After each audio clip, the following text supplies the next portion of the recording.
Hey everyone, I'm Mark Morgan, and today we're going to take a look at the 7th and 8th grade Mid-State Jazz Trumpet Audition music.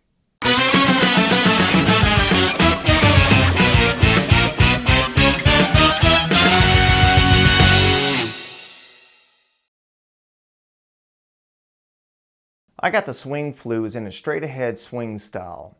Now this style is not the swing style of the big band era of the 1930s and 40s. In modern terms, this refers to the bebop style.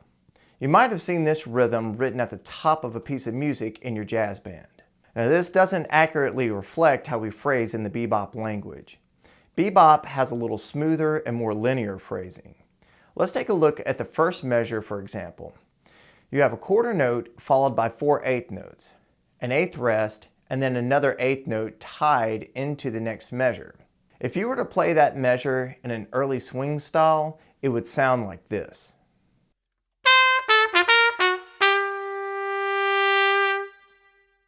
But in bebop, it would sound like this. Notice how the bottom notes almost get swallowed up and the upper notes in the phrase get an accent. This is what gives the phrase the characteristics of playing in a jazz style. The absolute best way to learn this style correctly is to do massive amounts of listening to established jazz musicians. Try to emulate what they're playing by singing along. This is called scat singing. Your ultimate goal is to be able to play on your instrument the way you would scat sing it. In this piece, pay particular attention to the dynamics and the articulations that are marked. Going into the second measure, it's very typical to play a sforzando at the beginning of a long note and crescendo through it. For the first 8 measures, think like a big band lead trumpet player, playing very boldly and leading a section. On bar 9, you have to suddenly drop to a soft dynamic. Now think like you're playing in a small jazz group. You're still using the same phrasing, but you don't need to play as boldly. That begins to change at bar 16 when you have a new rhythm and dynamic. On the half note, notice that I'm playing another sforzando and crescendoing through to beat 4. I'm doing a hard cutoff with my tongue on the 4th beat. This is another common technique that is used in jazz. The next 4 bars are like the beginning, so use the same phrasing as before. In measure 21, suddenly get softer and grow until the big finish at the end.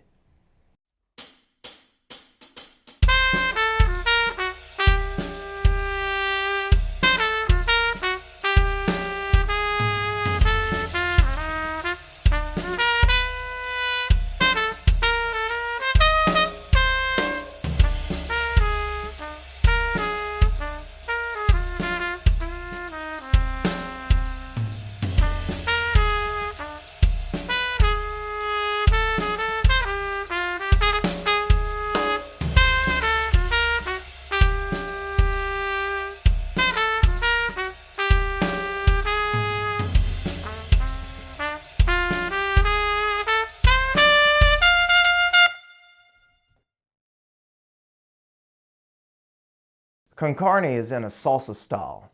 Now I love this style of music and it's actually my favorite style to perform. Salsa, or Afro-Cuban music, is different from other styles of music because it has a 2-bar rhythmic pattern that ties the entire piece together.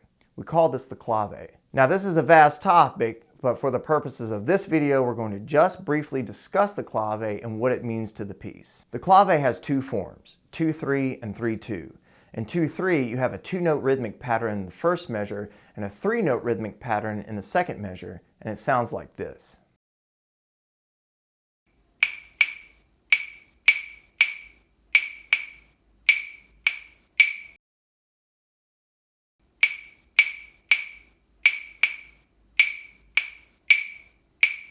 Listen for the clave in the backing track, and this will help you play the piece more accurately. This piece is clearly in 3-2 because the rhythms and the melody line up with the clave.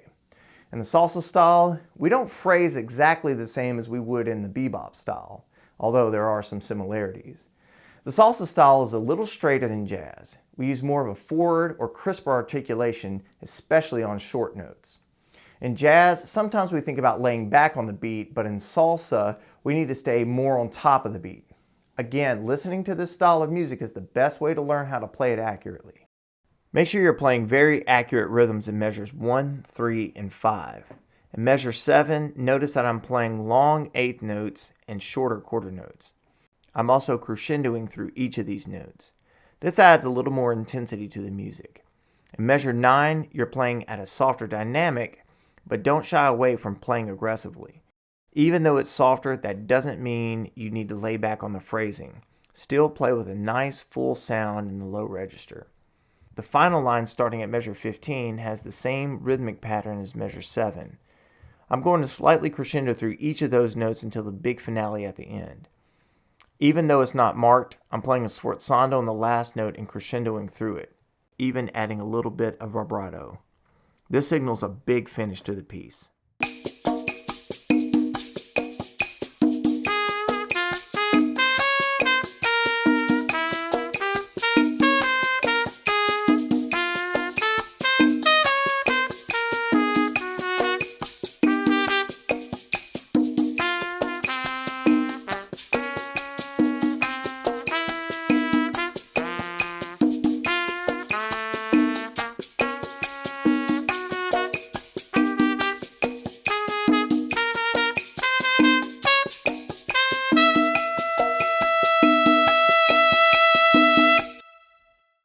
Guys, I hope you found this video helpful. If you have questions or would like to learn more about these styles, feel free to get in touch by leaving a comment in the section below or through my website. If you haven't already done so, check out the other videos I have posted on playing jazz and trumpet playing in general. So have fun working on these pieces and good luck at your audition.